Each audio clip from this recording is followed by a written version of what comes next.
This story has haunted my family for 4 generations. I visited my great-grandparents frequently as a small boy. My great-grandfather was a tall man with the sense of humor of a teenager. We genuinely connected despite our obvious age gap. One day, my grandparents left me with him and the air was different in his house that day. He was more somber and sat and appeared almost callous in his rocking chair. I was young, but I knew he was disturbed by something and I just had to know what. So without thinking I asked him, rather bluntly, "What's got you all upset, old man?" I usually called him old man as a joke and some part of me was hoping the verbal jab would lighten the mood. Thankfully this did seem to pull him from whatever mental ocean he was pondering. He grinned at me and said in a rather low voice, "Would you think I was crazy if I told you a ghost story?" This was a weird and uncharacteristic for him, so I nearly stepped back. Some part of me thought that he was beginning to slip mentally even though he had never shown any other signs. "Oh no! I wouldn't think you were crazy." I wasn't actually sure if I believed this, to be honest. Part of me was scared that he might do something uncharacteristic. Something about older people going insane scared me a lot as a kid. I remember being freaked out by a Ben 10 episode with old people attacking the main characters. He smirked at me and told me this. I grew up with a man named Jeremiah. He was my neighbor in the house beside this one when I was a kid. We played together when we were very young and were best friends throughout high school. I joined the military and he went to college. However, when I finally came home after being stationed in Japan, for 6 years we reconnected. One weekend we decided to go hunting together. We planned the trip and were packed up the night before. When that morning came for us to leave, something in my stomach felt off. I felt nervous and I wasn't really sure why.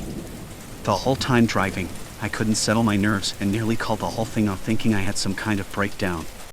However, I was finally able to swallow it and got us where we needed to go. I parked my truck and Jeremiah parked next to my truck. He mentioned he was having some kind of motion sickness on the way to our spot.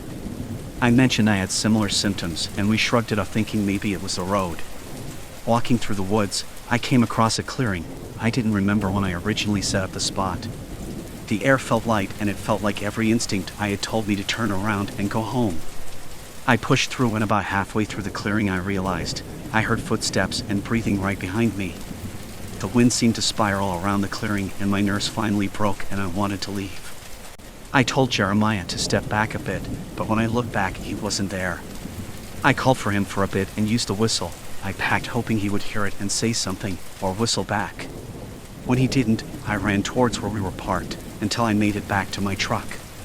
His truck was gone and I immediately got upset that he just dumped me in the woods without saying anything.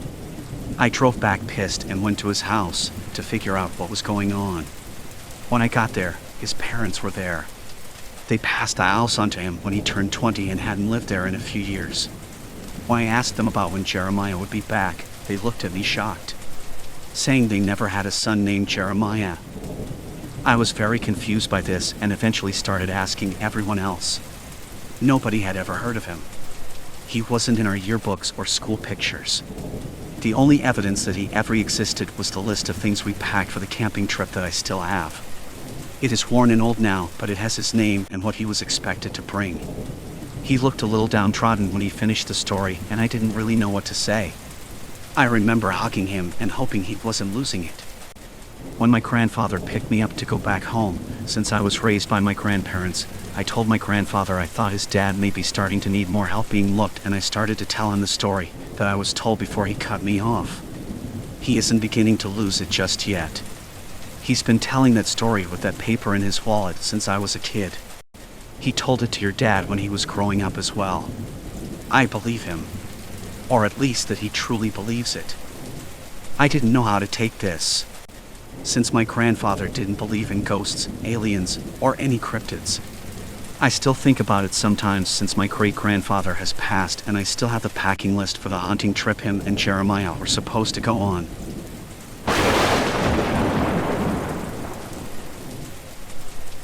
I want to preface this by first stating that the story I'm about to tell is 100% real. There is no fabrication in what you're about to read. Multiple people witnessed this encounter, and while I to this day consider myself a skeptic of the paranormal, I cannot for the life of me explain this. I haven't told this story pretty much to anyone outside of my immediate friend group, so forgive me if my storytelling is a bit rusty. In the early 2010s, I went to college in Boston, and for my 4 years at the school I attended, I lived on campus in an old dorm building. The 13-story building was constructed in 1917, and prior to the school purchasing it in the mid-90s, it served as an illustrious office space and shopping center. What I mean to say is this building had a lot of history, and a lot of people have walked within its walls. Fast forward to 2011, my sophomore year of college. I lived in a 5-person dorm suite with 4 other roommates. We had a common room area where we'd all hang out and watch TV. That space contained a massive large window that looked across the way, further down our floor's hall to the adjacent suite, in which 5 girls from our class lived. Their suite had a similar large glass window that looked into their common room. From their common room, when the blinds were pulled up, they could see directly into our common room, and we could see into theirs. One night, me and my suite mates Jake and Mike are all sitting in our common room, sharing a pizza and marathoning kung fu movies. I want to mention here that Jake and Mike are 2 of the most well-read and most intelligent people I've ever known. Both of these friends of mine are not privy to believing in anything supernatural or beyond the realm of our known reality. This is important to note for later. Anyway, it's late, around midnight, we're watching movies and devouring pizza. At the time, all 3 of us were more or less straight edge, so there was no consumption of drugs or booze going on as well. We were stone cold sober, unless you count the magical high of both pizza and martial arts. We're watching the movie, when out of the window I catch the motion of something moving across the way. We all notice it, and look over to the common room of the suite adjacent to ours. We can see it clear as day. The lights had been left on in the girls' common room, so it was very easy to see the entire room clearly from our perspective. As we're looking, we see what appears to be a member of the school's custodial staff walking through the middle of the girls' suite. He looks late middle-aged, balding, wearing coveralls with a utility belt.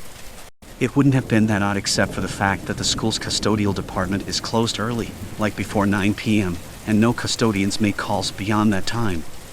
Beyond that, the school had recently sent out warnings about unhoused people sneaking into the dorm building from the streets and entering unlocked dorms. I immediately pointed out how weird it was that this guy was in the girls' suite at such a late hour of the night, and when the custodial staff were supposed to be off the clock. Maybe it was a plumbing emergency? I remember Mike suggesting.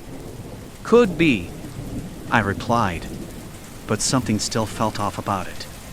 It was weird, and given that the girls who lived in this suite were friends of ours, and none of them appeared to be around while this guy was passing through their common room, we felt compelled to go confront the guy and ask what he was doing in an all-girls suite at midnight. Mike, Jake, and I run out into the hallway, hoping we'd catch the guy before he got on the elevator. The girls' suite in question was right across the hall from the elevators. There was about 6 elevator shafts, but only 4 of the shafts were actually functional and in use. The other 2 elevator shafts were vacant and the doors of those shafts were gated off, so no one could ever possibly open or enter them. As we found ourselves out in the hallway, looking down towards the elevators, we see this guy, this custodian, walking straight towards the elevators. We quicken our pace to catch up to him. He's close enough we can clearly see him, but we're maybe 6 to 7 doors down from where he's walking. As we close in on him, I call out, "Hey man!" hoping to get his attention. I'll never forget this, and it gives me chills thinking about it to this day. He never responded to that. I was maybe 50 feet away from him, and he never turned his head or acknowledged us there. There was no one else in the hall at that hour but us and him, and he acted like he couldn't hear or see us. And then he seemingly got onto the elevator.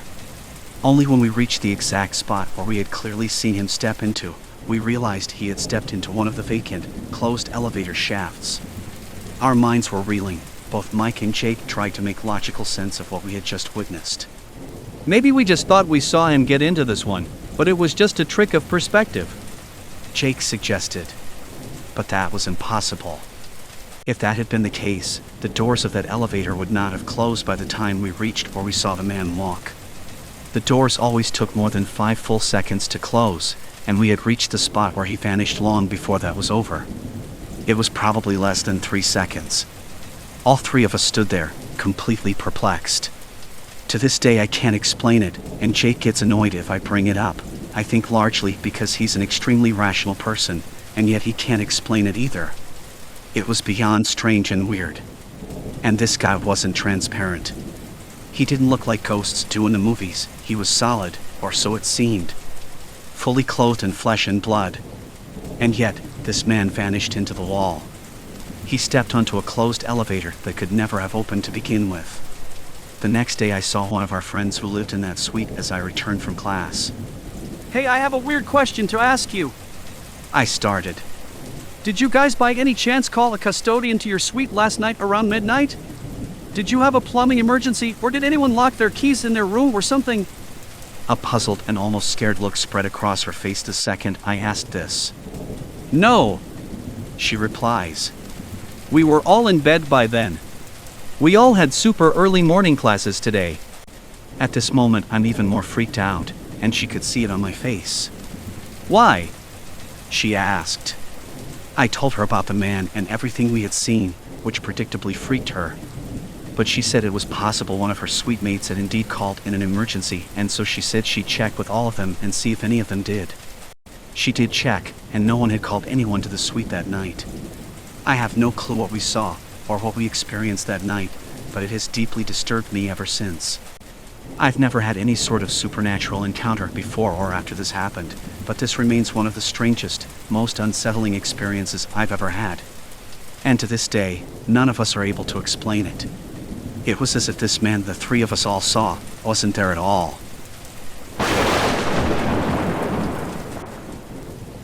Before I unravel my experience with the supernatural, let me tell you that the event I am about to mention is really short but absolutely true to my words. Unless I have goofy eyes and my cousin brother has the same goofy eyes, mark my words, I saw something supernatural. The event unfolded when I was 14 years old, in the year 2005, hitching a ride with my cousin brother, who was about 19 years old at the time, on our way back home after attending funeral of a dear departed father of a friend of my cousin brother's. My cousin brother wanted somebody to tag along with him, since the road to the funeral house was laid along a stretch, or road infamous for the paranormal. I was no brave soul or a skeptic. I was an ignorant 14-year kid, and my parents did not mind me hanging out with my cousin, since he too was a bright student with great potential. As a 14-year-old kid at the time, I have had my fair share of exposure to the supernatural with TV series, such as The X-Files, and of course with stories of ghosts and apparitions in Sri Lankan folklore. I never took them serious, and still don't, even though I have seen my fair share of weird stuff with the job I had and where I had to be posted as a result of it. I hold the opinion that the supernatural exists and that science and human curiosity will one day explain it all, and things aren't always what they seem. Anyways, back to the story. In short, me and my cousin brother left the funeral house after paying our last respects to the friend's father around 9 p.m. The ride back home was not that long, about 20 minutes, but we had to pass through about 1 kilometer of road that was infamous for the paranormal. The rumor was that awkward bend in the road was a hazard, and it became prone for road traffic accidents, where quite a few bikers have perished. There were no houses or street lights illuminating the desolate stretch of road. The end of that stretch of road was marked by a roadside advert marketing vehicle insurance, of all the things to advertise, and when we reached the sign, both me and my cousin brother put out a sigh of relief mutually.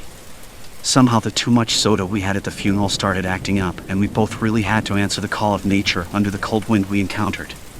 We both discussed whether we hold it off till we reach home, which was only around 10 minutes away at the time. But my cousin said that he felt uncomfortable riding the bike, while his bladder was about to give away. So we decided to go behind the large signboard, since we will be approaching the town and there was no cover before that. So, I was peeing and my cousin was peeing a few feet away from me, and then I saw it. I saw something translucent approaching our bike, which was parked a few feet back from the signboard. I never saw where the translucent object approached the bike from, and my best guess was it came from the ominous stretch of the road. The only thing I saw at first was the outline of a head at first, and then I realized that the head-like translucent outline was slowly approaching me. I was done peeing. I felt my whole body getting paralyzed out of fear. It was at this moment that I realized what writers mean by bone-chilling fright. I looked at my cousin and I noticed that he too had noticed the same entity as I did, but was petrified to do anything about it. I cannot describe the entity in detail, because in all honesty, I am not able to because that is all I saw and I was not crazy enough to stare at it longer. I saw it, got petrified for a moment, which felt like an eternity, and then I ran. I ran for my life as soon as I felt my legs, and my cousin, being the reasonable and the eldest one of us both, followed me in suit. He retrieved his bike the following morning and never spoke about it till recently. For my parents, well, I ran home, locked my room, and did not come out till next day morning. My parents asked me what happened. I began telling the story to my mother, and she shut me down and told not to discuss the fact that I saw something paranormal with my father.